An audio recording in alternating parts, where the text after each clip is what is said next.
Olá!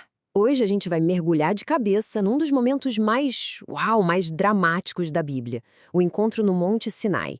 Vamos dar uma olhada nessa tensão, sabe, entre a manifestação gigantesca de Deus e a reação de nós humanos. Tudo isso para a gente entender uma verdade essencial sobre aquela escolha que todo mundo enfrenta: ficar longe ou se deixar transformar.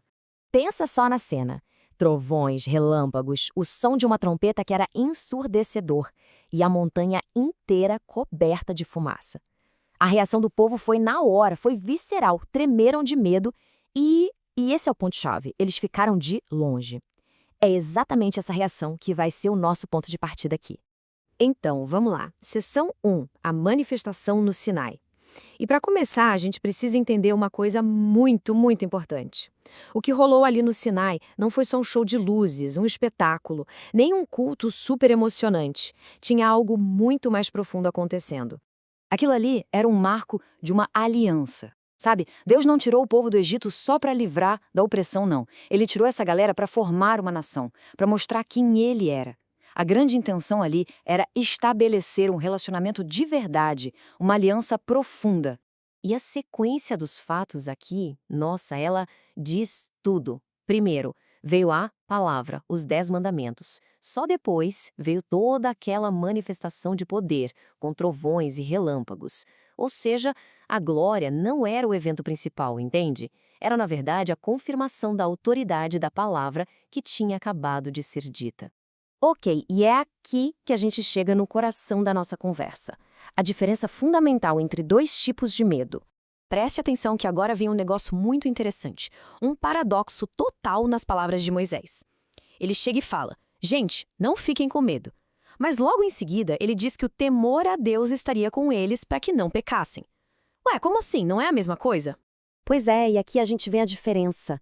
De um lado, tem o medo. Esse medo é o que te empurra para longe. É aquele pavor que bate quando a gente quer preservar a nossa imagem, sabe? Quando a gente tem medo de ser exposto. Agora, do outro lado, tem o temor. O temor é uma reverência, é algo que nos alinha. Ele não nasce do medo de ser exposto, mas do desejo de preservar a aliança, de honrar aquele compromisso. E o mais doido é que esse temor, ao contrário do medo, leva para perto, para a intimidade. O povo, naquela hora, escolheu o medo que afasta. E por quê? Bom, porque muitas vezes a distância parece mais segura do que a transformação, né? A gente evita esses encontros mais profundos porque, lá no fundo, a gente sabe que vai ser confrontado, que vai mexer em ferida.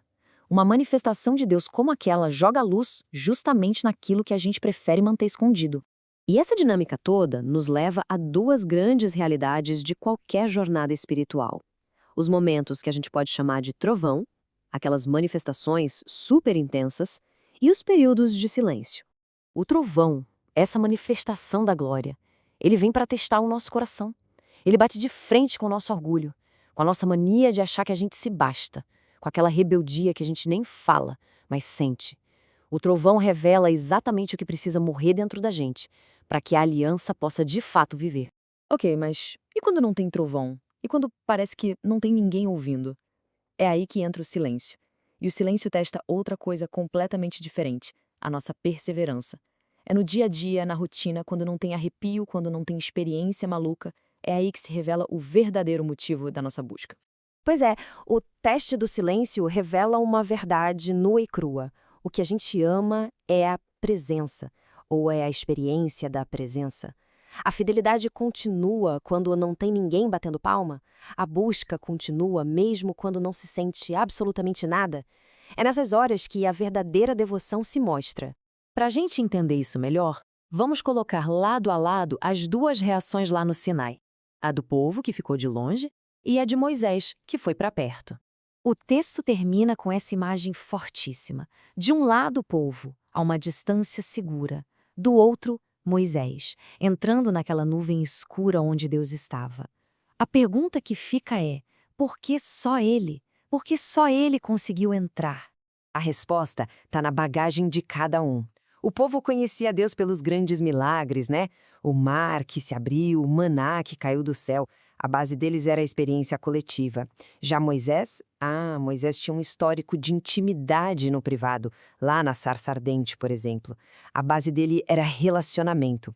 É por isso que, enquanto o povo ficou com medo da glória, Moisés, mesmo no meio daquela nuvem escura, reconheceu a voz de quem ele já conhecia. E tudo isso nos leva à grande chave que abriu a porta da nuvem para Moisés enquanto o povo ficou para trás. A qualidade que nos permite atravessar tanto o trovão quanto o silêncio é uma só: humildade. Porque, no fim das contas, a questão nunca foi a manifestação de glória ou o silêncio que desafia. O problema e a solução sempre esteve e sempre estará no coração, na nossa disposição interior. Pensa bem, a humildade muda o jogo completamente. Ela acaba com o medo de ser exposto, porque quem já se rendeu não tem mais medo do confronto.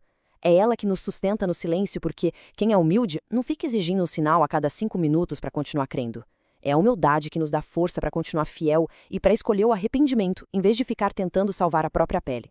E tudo isso nos traz direto para os dias de hoje, para uma pergunta final que continua ecoando até hoje.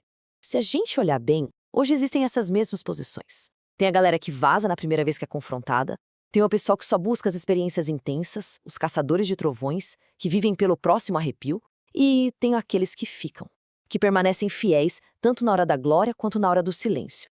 Lá no Sinai, no fim, a cena se resumiu a isso: 2 grupos, o povo de longe com medo e Moisés dentro da nuvem, em intimidade.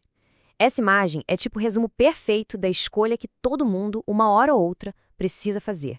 Então, a grande questão não é se vai ter trovão ou se vai ter silêncio na nossa vida.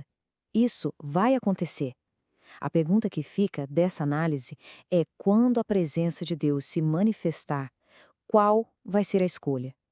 Ficar de longe ou entrar na nuvem? Porque no final das contas, aquela nuvem escura não é ausência, é profundidade. E só entra nela quem não tem medo de ser transformado de verdade.